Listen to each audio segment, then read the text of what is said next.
Hello guys, तो कैसे हैं आप लोग। उम्मीद करता हूँ कल जो हमने यूट्यूब पर एक एक्सपेरिमेंट की वीडियो डाली थी वो आपको अच्छी लगी होगी। काफी बच्चों का कमेंट भी आया, उसके लिए आपका बहुत बहुत धन्यवाद। उसी एक्सपेरिमेंट को एक क्वेश्चन की हेल्प से समझाने की आज कोशिश है। ठीक है, उम्मीद करता हूँ ये भी आपके समझ आए और आपको अच्छा लगेगा। देखिए आपके सामने ये क्वेश्चन आपके सामने है जो आपकी 10th की एनसीईआरटी का एक क्वेश्चन है कि a mixture of oxygen and ethyne is burnt for welding. Tell you why a mixture of ethane and air is not used for welding. मतलब जब आप वेल्डिंग करते हैं या वेल्डिंग पे दुकानों पे आपने देखा होगा कि ऑक्सीजन और इथाइन के मिक्सचर का यूज करा जाता है, ऑक्सीजन गैस का अलग सिलेंडर लगाया जाता है। आप ये नहीं करते कि जो आपके एयर में ऑक्सीजन है उसका यूज नहीं करते वेल्डिंग का। ऐसा क्यों है, इसी क्वेश्चन को हम समझेंगे।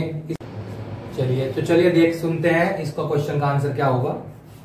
देखो, जब आप ऑक्सीजन को और इथाइन को जलाते हो तो जो इथाइन गैस है उसका कंप्लीट कंबशन होता है, कंप्लीट दहन होता है, जिसकी वजह से हीट ज्यादा प्रोड्यूस होती है और उसके वेल्डिंग के लिए टेम्परेचर भी जो प्रोवाइड करना होता है, हाई टेम्परेचर प्रोवाइड हो जाता है। लेकिन जब आप इथाइन गैस को एयर की ऑक्सीजन के साथ, क्योंकि एयर के अंदर और भी गैसें होती हैं, तो एयर की ऑक्सीजन के साथ जब उसे आप बर्न करोगे, जब कंबशन करोगे, तो इथाइन गैस का इनकम्प्लीट अपूर्ण दहन होता है, इनकम्प्लीट कंबशन होता है, जिसकी वजह से हीट की जो क्वांटिटी होती है वो कम होती है और हाई टेम्परेचर प्रोवाइड नहीं हो पाता, जिसके कारण वेल्डिंग नहीं हो पाती। तो इसी वजह से जो वेल्डिंग की दुकान होती है, गैस वेल्डिंग पे आप जाते हैं, उन्होंने अलग से एक ऑक्सीजन गैस का सिलेंडर रखा होता है।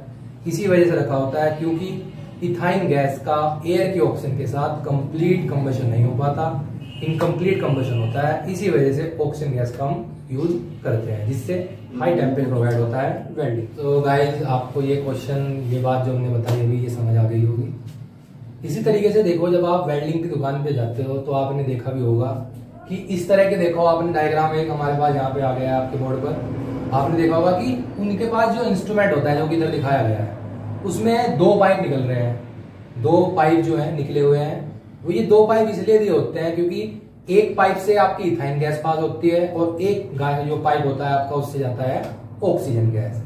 तो इन दोनों को जब आपस में मिक्स होते हैं, हम इनका कंबशन करते हैं, तो ऑक्सीजन जो कि सिलेंडर की ऑक्सीजन है, प्योर ऑक्सीजन है, उसकी कंप्लीट कंबशन होता है इथाइन का उसकी प्रेजेंस में, जिससे आपको हाई टेम्परेचर प्रोवाइड होता है। किसके लिए? वेल्डिंग के लिए। लेकिन जो कल हमने एक्सपेरिमेंट किया, आपने देखा होगा कि हमने एक ड्रिप सेट यूज किया था जिसमें केवल एक सिंगल पाइप है। सिंगल पाइप होने की वजह से जो इसका कंबशन हुआ कल, वो हमारी एयर की ऑक्सीजन के साथ हुआ। ठीक है, जिसकी वजह से जो इससे फ्लेम निकली कल, उस फ्लेम से आप वेल्डिंग नहीं कर सकते।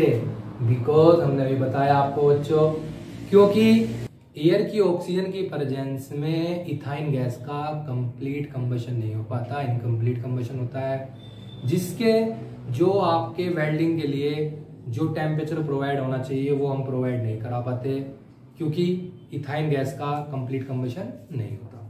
तो इसी वजह से सो गाइस, जब हम वेल्डिंग यूज करते हैं तो उसके लिए ऑक्सीजन गैस का अलग सिलेंडर लगाना पड़ता है।